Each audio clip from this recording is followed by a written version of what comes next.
सर्वेभ्यो नमो नमः। स्वागत है आप सभी का हमारे YouTube चैनल पर।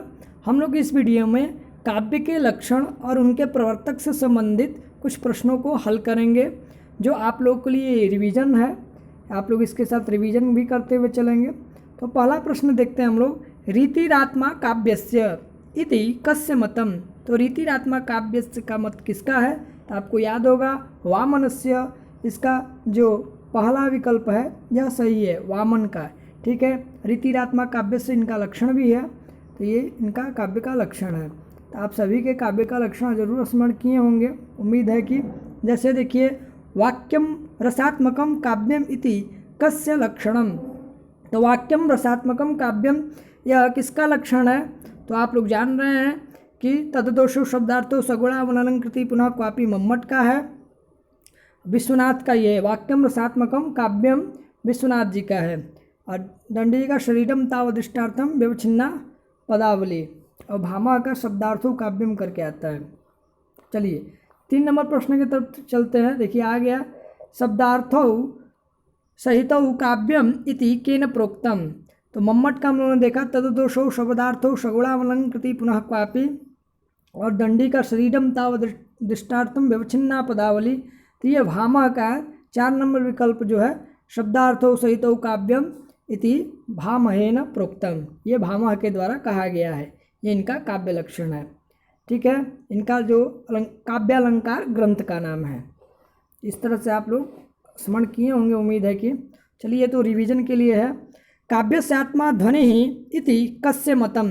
तो काव्य से आत्मा ध्वनि किसका हो गया? तो ये आपको 4 नंबर विकल्प आनंदवर्धनस्य, किसका है?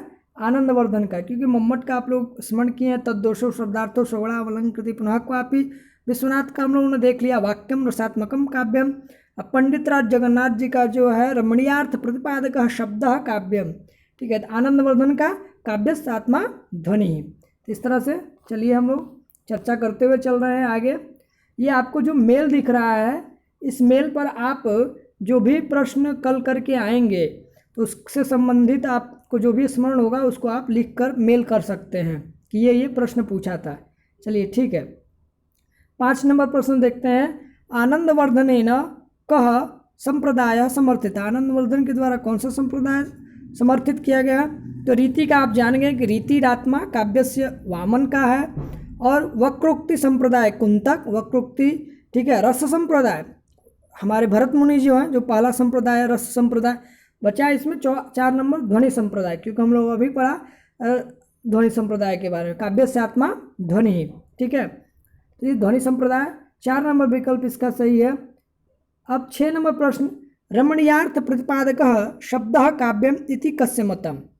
तो हम लोगों ने अभी चर्चा ही किया था कि ये जगन्नाथ जी का है, क्योंकि भामा, आनंदवर्धन और वामन का हम लोग देख चुके हैं।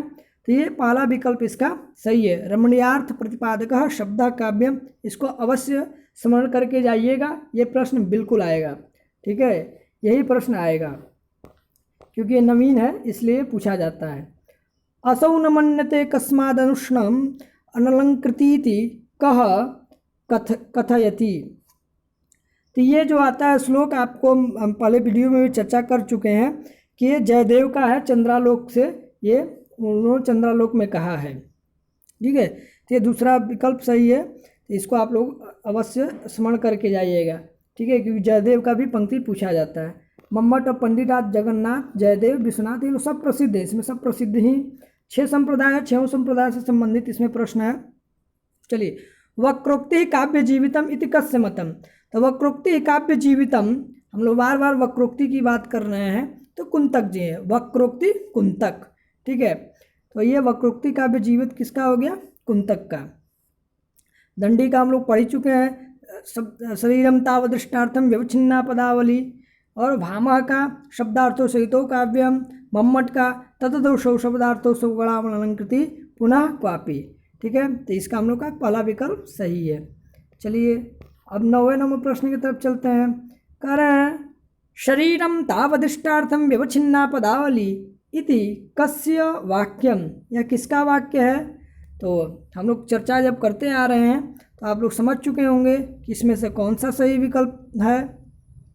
तो ये दंडिनः तीसरा विकल्प जो है यह सही है, क्योंकि अभी हम लोगों ने वक्रोक्ति काव्य जीवितम तक का पढ़ लिया और मम्मट का तद्दोषो शब्दातु सगुणावलंकृति पुनः क्वापि अशरीरम तावदिष्टार्थम व्यवचिन्ना पदावली दंडिका।